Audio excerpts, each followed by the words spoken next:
چې آیا کم تاریخ ورکوي په دې تاریخ که جلسه کوي نو ورکوي که نه کوي نو بیا یې مه ورکوي چې اوس کم راوتي د زرګونو په تعداد کې د دې په یو په ډبل به زموږ د پی ټي آی ورکر راوځي انشاءالله. اعوذ بالله من الشیطان الرجیم بسم الله الرحمن الرحیم.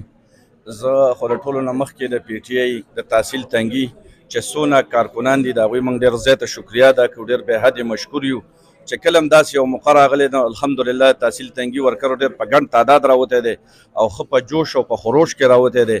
خو انشاءالله دا زه تاسو ته یو پیغام در کوم چې زموږ د تحصیل تنګي او د ټول کې پی کې او د ټول پاکستان د پی ټي آی داسې ورکر دی چې دا هیڅکله مایوسه کیږي نه.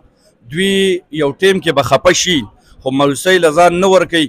نو انشاءالله چې بل تاریخ کله پک شو او کم ډیټ یې ورکړه نو خو تاسو ته زموږ مشر ایم پی آی خالد خانوي چې هغې له موږ کم میټینګ کوو نو هغې کې به موږ یوه مضبوطه فیصله کوو چې آیا کم تاریخ ورکوئ په دې تاریخ که جلسه کوئ نو ورکوئ که نه کوئ نو بیا یې مه ورکوئ. زه تاسو ته یو خبره کومه موږ چې د چا نه انصاف غواړو د چا د انصاف په تمه یو. دا ډیټ راله هغوی راکړی دی، دا نه موږ له عمران خان راکړی، دا نه زموږ له زموږ سی ایم صاحب راکړی. نو انشاءالله زه خپل ورکر ته خپل د پی ټي آی ټیګر ته د پی ټي آی سپورټر ته دا ویم چې تاسو مایوسه کیږئ مه. انشاءالله موږ د خان دپاره راوتي یو، د خان د جهد دپاره راوتي یو، د هغه د رهایۍ دپاره راوتي یو. که نن دوی خپلې هتکنډۍ ظلم او جبر استعمال کو او هغه د عدالت چې کومه یې نوسي راکړې وه هغه یې کینسل کړه نو د هغې باوجوده موږ راغلي یو دلته ولاړ یو خو مشرانو فیصله وکړه، لیډرشپ فیصله وکړه چې دا جلسه کینسل شوه. نو انشاءالله نن کینسل شو او راتلونکی ډېر چې پټ شو پک شو نو د هغې نه به انشاءالله دا چې اوس کوم راوتي د زرګونو په تعداد کې د دې په یو په ډبل به زموږ د پی ټي آی ورکر راوځي انشاءالله. دا خبره خو ستاسو ټیک ته خو داسې کار دی دا زموږ د علي امین خان خو یو میسج ورکو. دا کومه فیصله چې راله دا زموږ د خان صاحب فیصله ده، دا د جیل نه راله. دا خان صاحب دا فیصله وکړه چې تاسو که راځئ نو دوی درته بیا هغه د 9 مۍ واقعه جوړوي نو د دې نه ډډه وکئ، دا جلسه نن کینسل کئ او تاسو به له تیارۍ هم کړئ، تاسو به محنت هم کړئ.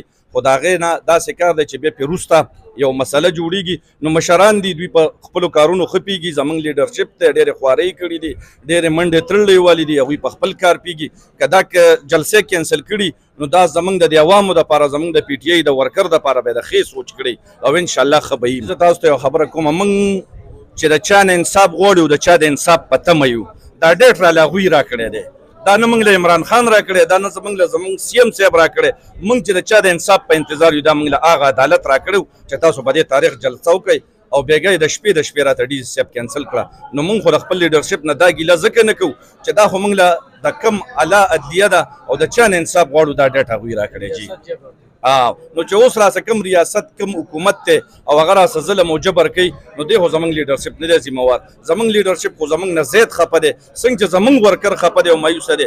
که تا د یو لیډرشپ مخ وکته نو قسم په خدای چې د هغه په مخ توره تیاره ده، رڼا پرې ختمه ده. د خفګانه ځکه چې دا زموږ کوم ورکران راغلي دي نو دوی به د 2 ورځو نه زور لګولی. زموږ خو تا ته پته چې زمیندار خلک دی، غریب خلک دی، محنت کشه دی، په پټو کې به خپل کارونه راټول کړي او نن یې دا ورځ ایستې ده.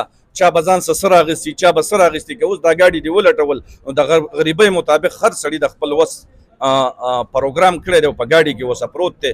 که ورځي که دوی نو دې له هغوی تیاری کړی دی. خو دا چونکې د خان د خاطره کړی دی، دا د عمران خان دپاره کړی دی او انشاءالله د هغه دپاره موږ هر سختې ته تیار یو او آینده دپاره به موږ تیاری کوو انشاءالله.